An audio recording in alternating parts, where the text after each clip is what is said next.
Watch this scene carefully. This is J. Todd Anderson, top Hollywood storyboard artist. He got here by playing, car and drawing.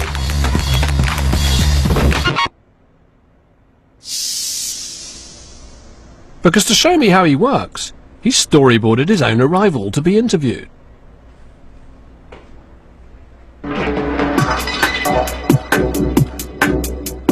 This person's flying an airplane, correct? And you could probably see the image of the person inside the airplane, correct? That's your first shot. Now, what is your next shot? So let's just shoot through the window. Well, here he is. He's in here.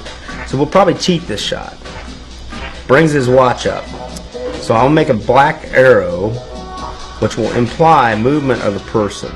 That's setup 2. Since the airplane lands on the runway straight down the middle, is our axis line of the camera right down the middle of the runway. The nose size of the airplane, you tell me.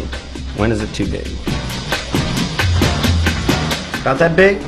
Plane stopped. This is the secondary action, and the guy, and he's coming toward us, right? That's the end of that setup, right? And the next setup is, here's the car, and our guy will probably run into frame, probably from the left-hand side, and he's going to drive away. So you want to get low so you can have the tire squeal, right? Screech. Okay, next setup. So the car is entering frame, right? So it's going to pull right dead onto the axis of the lens and stop.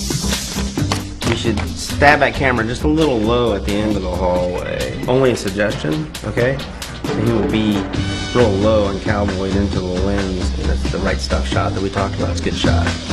New deal, okay? How will this interview chair sit? Is that right? Cool, calm, and collected. That's it?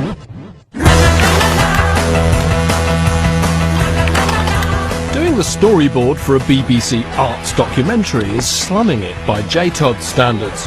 He usually works for big-time movie makers like the Coen brothers. For every shot in all of their movies, such as Oh Brother, Where Art Thou, there's a drawing behind it by J. Todd Anderson. The storyboarding process is a practical tool used throughout the film business that enables films to be made not just creatively, but efficiently. Joel and Ethan's only parameters are their imagination. It's my job to get what's inside a director's head onto paper. It's not my job to create the shots. It's my job to interpret their language into a visual language. It's very important that I get as close to the images in their brain onto paper so that everybody, when they walk on the set, is making the same movie. They're not all imagining what's going on. The drawings for a feature film take about 6 weeks to complete, but they're not just static images. They have their own language, a set of codes denoting action and movement. The black arrow always depicts action by the characters or inanimate things. Anything that's moving within the frame or in and out of the frame is usually done with a black arrow. And that way you know instantly that it's action. Anything that has a big thick white arrow is generally camera, because it's so easy to see immediately what's going on when you do that. At the end of the process, what you get is like a comic strip version of the movie before the shooting even begins. But there's an analogy with high art too. When old master paintings are x-rayed, preparatory underdrawings are often revealed. And I think that's exactly what J. Todd's pictures are for the movies. Underdrawings for entire films. The framework that makes the whole composition possible. Take a scene he worked on from a movie directed by George Clooney. Although J. Todd's drawings remain hidden, they're beneath every single celluloid frame. This is a sequence from one of my favorite projects I worked on. This was George Clooney's movie, Confessions of a Dangerous Mind. Sorry about your teeth. This falls into one of my favorites. George, he had such a vision. And this is a really cool scene. This is when Sam as Chuck Barris, the game show host, has to go out and make his first kill. Right after this message. And they're in this slab-side Lincoln. They're out there in the middle of Mexico just driving around.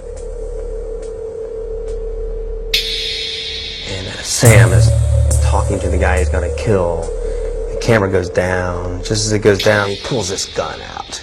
And it's time for him to kill him. But he flinches for just a second. And then a scuffle ensues. And so he's struggling. And usually what people do is just show just a small portion of the gun struggle. They don't show the people struggling. And then the gun goes off. Bang! And it shoots the driver. And the driver falls forward. And now the car doesn't go very fast, but it just goes really slow. And Sam brings the gun up. And he shoots at this guy and misses him and hits the door. And as the guy tries to get away, Sam shoots him in the ass there. And he's still not dead yet. And all these people are coming down the street, and Sam looks down there, and he's got to do something, you know, because they're going to create some sort of distraction.